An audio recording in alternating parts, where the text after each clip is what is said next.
Welcome back to week 8 of Free Tendies Fantasy. I'm here with Yanni. How's it going, man? It's awful. It's absolutely awful. Everything's awful. The Niners season's awful. My rosters are injured. Fantasy's awful. The game quality's horrible. The officiating's bad. Why would you ask me that? Why would you ask that shit? How's your day going, dude? How's your fantasy football life going?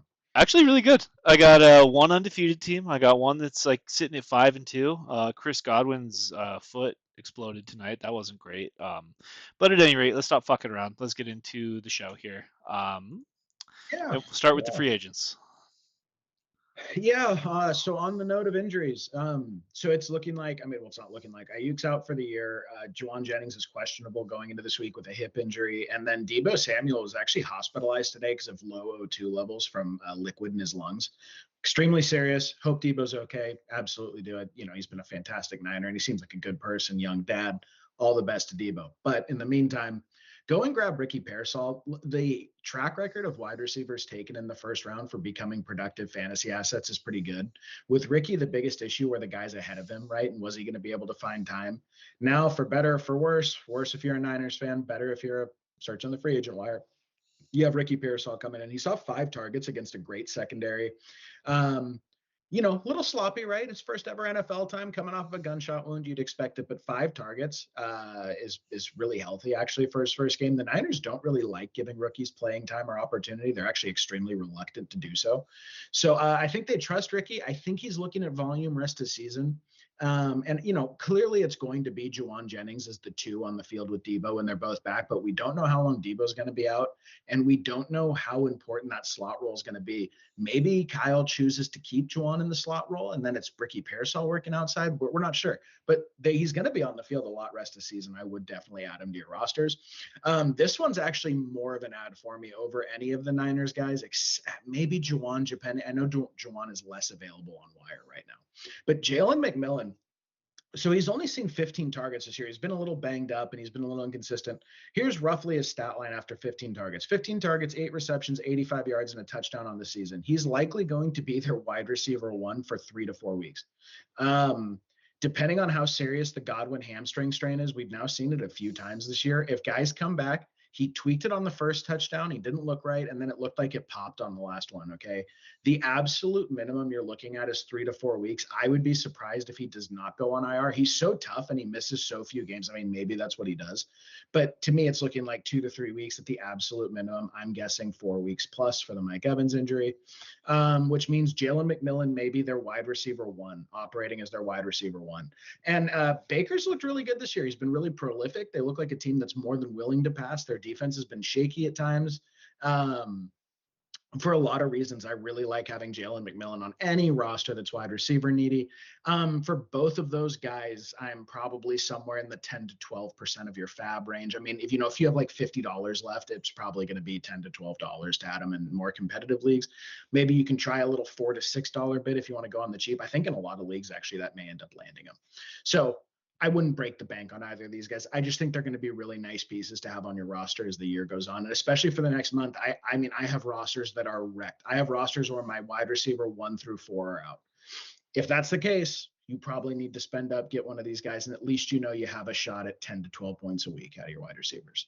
And then this one's the big one for me. If I could implore you guys to do one thing. This week, me and Ted had Kate Otten on the start list as a smash start at tight end. I know he's been like streamable this year at times, but he's really picked it up the last 2 or 3 weeks. He has a level of comfort with Baker. And if the offense cannot move the ball outside the numbers, Baker needs his safety blanket. That's part of what made Godwin so good this year. And Godwin's way more than that, but we saw it. Godwin gets hurt. He goes out. Kate Otten sees 10 targets, 8 receptions, 100 yards. Really nice stat line against a pretty good defense. I know they had some guys injured on there and there was some garbage time yards. But look, if you're a tight end needy team, I would absolutely go all in on Kate Otten as a rest of the season piece to potentially a championship winning roster. If you're starting guys like Conklin, I know Ted may have some disagreement here. He'll get into it. But if you're looking at guys like Hunter Henry, right, Conklin, there are actually very few tight ends that I would securely be starting rest of season over Kate Otten. He kind of slides into like a low end to mid range 1 almost for me. We'll see how that shapes up. Maybe I'm going to feel silly about that take, but I don't think so. I don't think so. I'm going to be very aggressive in trying to get him now. most of my rosters, I really believe in drafting high tight ends. So I don't necessarily have a need on most of my rosters. So I can't give you a personal example of who I would be going over. But yeah, go get Kate Otten, man. If you're unsure at tight end, I think he has genuine, especially in full PPR, genuine league winning upside for the rest of the season. All right, couple hypotheticals for you. Let's say, for example, you are a roster that picked up Tucker Kraft 2 weeks ago, and he's the only tight end on your roster. Would you flip over Tucker Kraft for Kate Otten? No, because he's looked so good. But Tucker Kraft has only had, I think, like a 13% target share the last few weeks. So would I be surprised if in full PPR Cade eclipses him here? No, not at all. But no, Tucker's looked really good. Tucker is probably in that somewhere in the 7 to 9 range rest of season. Mm-hmm. You know, so like they're but I have them very similar. Would you rather have Kate Otten or David Njoku starting on your roster for the rest of the season? No, David Njoku is like, League dude, winner. David, yeah, he might be like a top 3 to 4 guy. I'm talking about a free agent league winner, okay? A free agent league winner meaning someone you caught off the wire that can seriously transform Well, your I'm team. just thinking of right, like, because most teams, I think most serious rosters will only have one tight end. I'm trying to think of like where the point is that you would pivot and go for Kate Otten, or it like some people just are cool carrying two tight ends. Like if you feel like you have the extra spot on your bench, you can do that Like too. if you were starting Goddard, if you were starting Goddard before his injury, I would be cutting Goddard immediately for Cade. I mean, I'm just trying to think of Goddard's a big one, dude. Goddard's definitely a big one. Like Cade wasn't really getting drafted, right? Goddard was like. There's reasons to like the Philly offense, so that's definitely like a vote of confidence for him. And then I guess like the here's a weird one. I know everyone's been high on him, dude, but you know how I feel about it. I would I would probably prefer Cade to Kyle Pitts rest of season. So like shout out yeah, to the Falcons doing really great this weekend. And yeah, then I he's been guess great. yeah, Yeah, Jesus sorry, go Christ. No, the only other on. thing I was gonna say is when you were talking about Chris Godwin's hamstring, it's Mike Evans.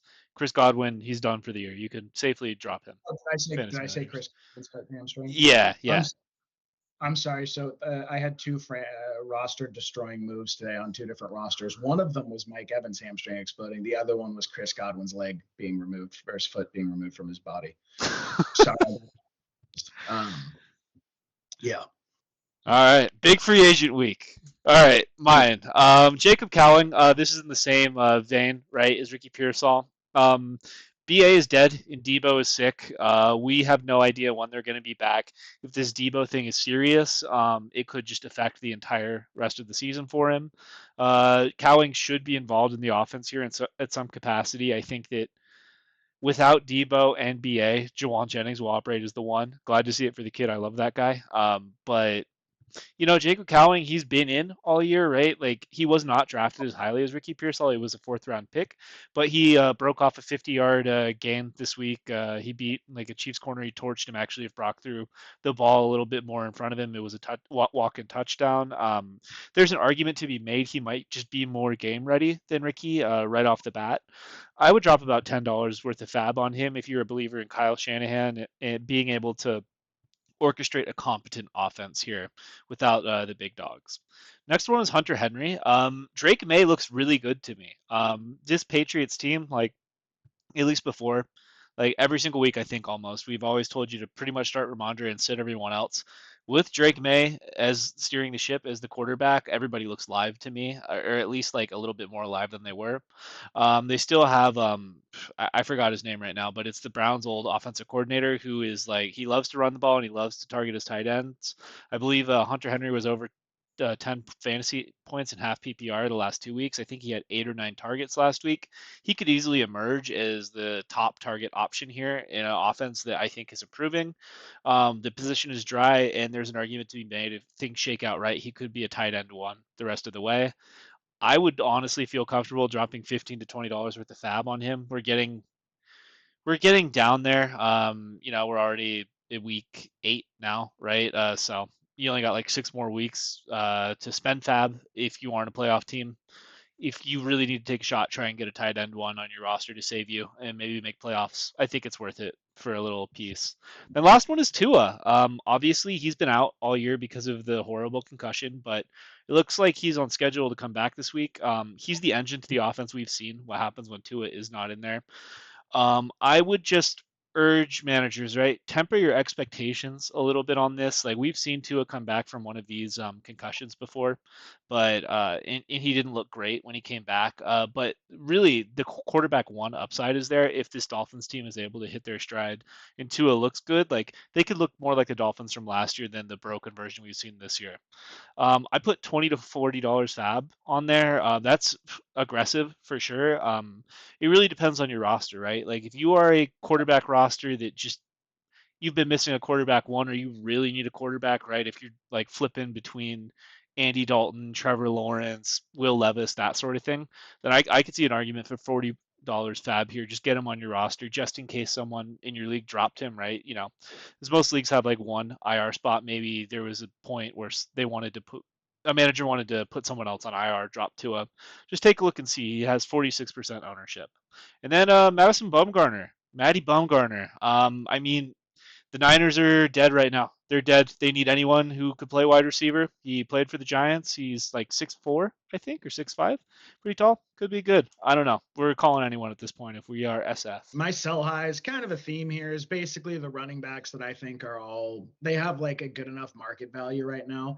And there's so many wide receiver injuries that for the first time in maybe 3 or 4 years, I think it's feasible to try to move some of these running back 3, 4, 5s to get wide receivers.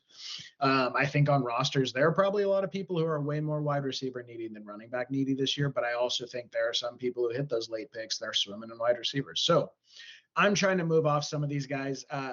Alexander Madison. So 5 out of the 7 weeks this year, he's been a half PPR running back 3 to a low end to mid range running back 2. I told you guys I had him on my ads list in the beginning of the year. If you went and got him, you have to be really happy with everything that's been going on. But really, that is a result partially of Zamir White going down. He's had the backfield mostly to himself. I know the other dude, I forget the receiving back that's there. He's always been bouncing around the league to all these different teams. They have another receiving back who's been getting work with Madison, but Madison's probably had a disproportionate ratio of the work. You would not expect that with Zamir healthy, and they like him a lot, man. They rode him last year. He is going to come back at some point. He's been questionable 2 weeks in a row. I think there's a good chance it's this week. And look, when you look at Alexander Madison's last 2 weeks, I think he's got like 28 points or something like that in half PPR over 2 weeks. It just looks good, man. It looks good as an offer thing. I'm sending him out attached to guys to try to get guys like Jalen Waddle. I attached White to Calvin Ridley. I attached White to, some of those lower end wide receiver 4 or 5s to see if I can move a tier up. So I would be certainly trying to do that. If you can get an upgrade at wide receiver for throwing in Madison, a guy you probably got off waivers if you watched our show, I would certainly be doing that. Chuba Hubbard, love Chuba Hubbard. Okay, I actually won a championship last year with him as my RB1. I had a roster where 3 running backs went down, and he was my starting running back, and actually Zamir White was my other starting running back on that roster. Shout out going RB0. But look, he's looked fantastic. He's had league-winning upside this year. I think he will still have value after Brooks comes back, but the fact is Brooks is coming back. That's going to disrupt the volume and just a little bit, actually. I don't think it's going to be as dramatic as people think. And Brooks has been injured. I don't think there's any reason for them. I saw someone saying he's going to, or I saw multiple people saying that Chuba's going to have no value when Brooks comes back. I think that's absolutely inaccurate, especially in PPR. I think it'll be like 45-55 toward Chuba, if I had to guess, and he's going to get more of the passing down work. But it is going to take a hit to his value, and his value is so insanely high right now. I would be big game hunting with Chuba Hubbard. I would be looking at those bottom of the rung rosters with guys on bye, guys injured. You're going to see on my buy lows list any single underperforming stud wide receiver where their manager is probably screwed this year. They're in the bottom third of the league. I would be aggressively stacking Chuba with one of your other guys and trying to get them. Mike Evans, Nico Collins, again, you'll see on the list, Deebo Samuel, any of those guys, man. If you can throw Chuba with someone and get one of those for the stretch run, do it, please. Najee Harris, 35.4 half PPR points per game the last 2 weeks. insane volume. I don't even know what he's averaging this year. I think it's like 22 or 23 touches a game. But the way that I look at it, Russell Wilson seems to have unlocked the deep ball for the team for now, for the time being. I still think it's the wrong move to go with Russ, but they're going to ride him for a while. And it seems like they're more inclined to throw the ball down the field. It seems like they're more inclined to let their, George Pickens go and make those contested catches. I don't know how run heavy they're going to be, at least not to the degree they have been all year. And then Jalen Warren, to me, his involvement's been going up a little bit each week, and it looks like he's been a little bit healthier and a little bit more explosive each week. And he still looks like the much better running back to me than Najee. And his pass blocking is fantastic. For all those reasons, I think Najee is going to be a declining asset rest of season. And lastly, they have 6 games in division going on here rest of the year. That is a lot, man. And that is a brutal division. You're talking about the Ravens twice, the Browns twice. Um, his schedule is bad. Jalen Warren's getting healthier. It seems like they're going to be a little bit more pass happy. I think you can get something really nice for Najee right now, and I would certainly be trying to do that. And then the last one, Nick Chubb, kind of a, I don't know if it's a bummer or whatever. I took him in 2 or 3 leagues at like round 11. If he was there, pick 120, 125, I was like, yeah, I'm going to take my shot on Nick Chubb. I kind of looked at him like a handcuff that you knew would hit at some point in the year because he was going to get the workload. I don't think they want to be giving him 14 touches a game moving forward. I don't think they want to be targeting him 3 times when Jerome Ford is in there. And he averaged 2 yards per carry on his debut and looked really rough. Now, you expect that coming off the injury. You probably expect that until next year that he's going to look 80, 85%. That was such a horrible knee injury, and he's already coming back ahead of schedule. So to me, this is as simple as he got 10.2 full PPR fantasy points per game, I think 9.6 or 9.1, something like that, and half PPR, and he got the touchdown. Someone is going to squint and they're going to look at that and they're going to say 15 touches a game. He got the touchdown. I'm getting Nick Chubb on my roster.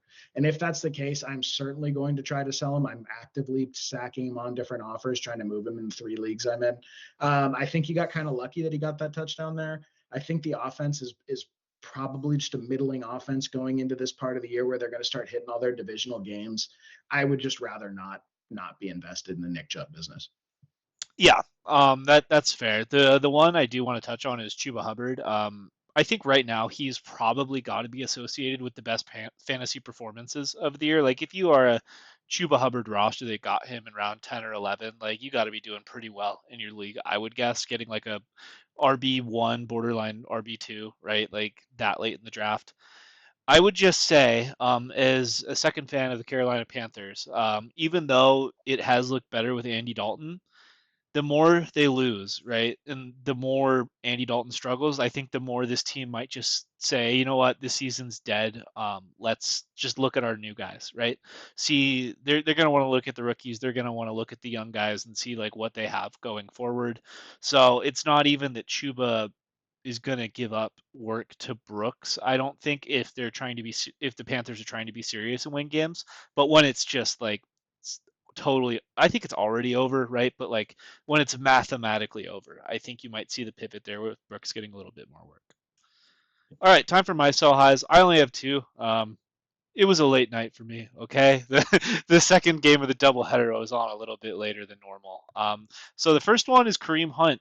He's been off the street for 3 weeks. He's been like potentially the best Kansas City Chiefs like fantasy asset so far since he's come to the team.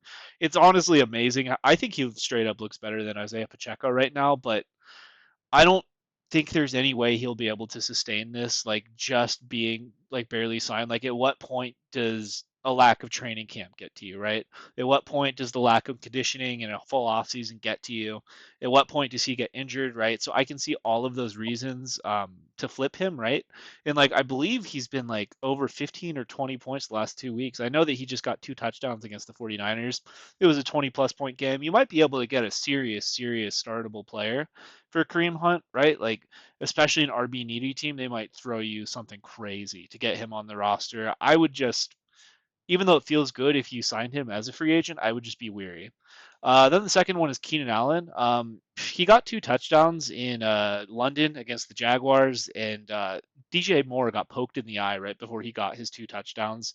He hasn't really been a factor all season. There's kind of reason to be buying in on this Bears offense. Caleb is starting to look a little bit more NFL ready. They have one of the best strength of schedules for the rest of the year, and you have the name value too, right? Especially coming off a 2 touchdown performance the last time he was on the field. I think a lot of people might think that they've found something here. Our kind of read on this Bears situation the entire time. We've been consistent with this since week one. Is that as the year goes on, Rome Odunze, the rookie, is going to be more and more involved. Traditionally, after buys, rookies get more involved in the offense. I would not be shocked to see Keenan Allen just kind of be the distant third option here, especially with Cade Otton commanding a little bit more. Not Cade Otton, sorry, Cole Kmet commanding a little bit more target share here too. Like Keenan Allen could just kind of be the last guy out. You know what I mean? So I don't know. I would try and move him, see what you can get for him. Right? He's not like Chubb level hurt. I just think that this offense has too many mouths to feed, and he might be the first one out of the dance. Yeah. Okay. So again, my big theme with the buy low is wide receivers a wasteland this year, and I think a lot of rosters are going to be affected. And I'm trying to pick at those rosters. I've acquired Chase at one point this year. I acquired a Marvin Harrison Jr. share at one point this year. Who else have I traded for? A few other smaller name guys, but those are the two big ones. Is I've gone out there and I've aggressively tried to buy low on wide receivers. Marvin Harrison Jr. It does not get much lower than Marvin Harrison Jr. gets. 8.2 fantasy points over the last 3 games in half PPR. That is brutal, man. And I totally understand the panic. I think he had a 50% catch rate coming into the night and dropped another like 2 balls. Not great, okay? But generally speaking, he is being operated and used as their one. The offense has actually looked healthy enough, right? They're putting up enough points. They're moving the ball enough. They had a couple tough defensive matchups, 2 of the last 3 weeks, actually 3 of the last 3 weeks. I don't remember who they played in between the Niners and the Chargers tonight. But they've had some tough defensive matchups, right? Overall, here's my thinking. His last 6 weeks are absolutely fantastic. He's got really good matchups going. He's got 2 divisional games against the Seahawks. And his value, I would guess this will be the bottom of his value for the rest of his fantasy career. It doesn't get more buy low than that. You could probably trade for him for almost nothing. People want out. I would be sending offers like Pickens. I would be sending offers like Tank Dell. I probably overpaid in one league, but I was loaded at running back. I traded Tank Dell and Tony Pollard for Marvin Harrison Jr. Doesn't feel great after he got concussed and had a 3.6 week, but I'm not really worried about it at all. I needed wide receiver. I had 5 really good running backs in that league. But stuff like that is what gives you league winning upside toward the end of the year. I'm not worried at all. They're going to have a bye week. He's going to come out of the bye week. He's going to be more healthy. They're giving him those looks. I think it's only up from here. Before I just get to all the injured guys under one thing. Same thing with Devonta Smith. 0.8 points this week. Had the concussion last week, so that's like 12 PPR points over 3 weeks or something like that. He scored. Not great. Doesn't feel good. He will be totally fine. The Eagles' fantasy schedule for the rest of the fantasy season is so good. If you're holding shares of AJ Brown, Devonta Smith, or Saquon Barkley, or Jalen Hurts, sky's the limit for you. And I think you want to be getting in on this offense. If there are bottom 3 or 4 teams in your league that are sitting on a Devonta Smith share and you can offer him a couple pieces and tier up to Devonta Smith, do it. Do it now. Incredible rest of season, no buy. And then any injured stud wide receiver, if you are 3 and 4 or better, you fully have my permission to go and see if these guys are cheap.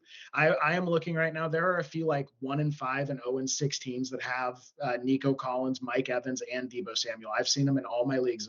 Because these guys have either been banged up at this point or they've missed weeks or whatever. And so it's hurt their manager's record. If you know there are desperate people who are looking at almost certain playoff elimination this week, message them that. Tell them you're looking at getting knocked out. I know you're giving up value, but you absolutely cannot wait 2, 3, 4 weeks for a Collins to get back, for an Evans to get back, for a Deebo Samuel to get back. These are the kind of moves that will win you leagues towards the end of the year. My first championship I ever won with Ted in our league, I forget who. I think it was Lamar Miller, Baker Mayfield his rookie year, and one other guy I traded for Leonard Fournette when he had those hamstring injuries. And it was like the way the season had gone. In the first 3 weeks of the season, Leonard Fournette was injured. And then I sat on him for, I think, 9 or 10 weeks. I don't think he played until week like 11, 12, 13 or something that year. And then he came back and had like 3 or 4 weeks of 20 to 25 point a game production on the Jaguars. Those are the kind of things that are, if you can tough it, dude, it's not pleasant. It is not pleasant at all, but if you can tough it out, it's worth it. That's how you win leagues. Deebo Samuel has top 5 weekly upside with Ayuk out rest of season. They're not going to call it quits, man. They're not going to throw in the towel on the season. I think it's going to be a rough month for Deebo, but after that rough month, he's going to be fantastic. And we know what Collins and Evans are. I would be trying to buy him right now. Yeah, and just to kind of build off that, right? Out of those three guys you've listed, the order I would be pursuing them would be Collins, the clear one you want out of those three. Then I would go Mike Evans second and Debo third. And the reason why I would go Debo third is just because of the nature of his injury right now, right? It's not even an injury. He has pneumonia. This is something, if it is serious, people have been known to lose 15 to 20 pounds. And just the way that Debo's game is, right? He's a very physical wide receiver. Call him the wide back. But if he loses a bunch of weight and he's not physically right, like I think that's going to mess with his game a lot more than it would another wide receiver. It's not to say don't get him, but just know that if you are chasing him. All right, time for my buy lows. Again, I only have two of them. Long night. First one is Sam Laporta. This has been like his absolute worst case scenario to start the year. He was kind of either the first or second tight end off the board like consensus this year, right? Depending on whether or not someone was really excited about Travis Kelsey. But here's the fact of the matter. JMO, he can't stop taking steroids. He might be one of the dumbest guys in football. I don't know what it is about him, but he just loves getting suspended. He's looking at a 2-gamer here. So at least the theory, right, is Laporta's involvement is going to improve. He's in one of the best offenses in the league. We've said this multiple weeks in a row, and I totally stand by this. The Lions right now kind of have the 49ers when they're all healthy problem of them just having too many mouths to feed, and some guys are just going to miss out just because the ball can't go around that much, right? Sam Laporta with Jameson out, like I think that he's going to have a bigger role in this offense. They're going to get him more involved.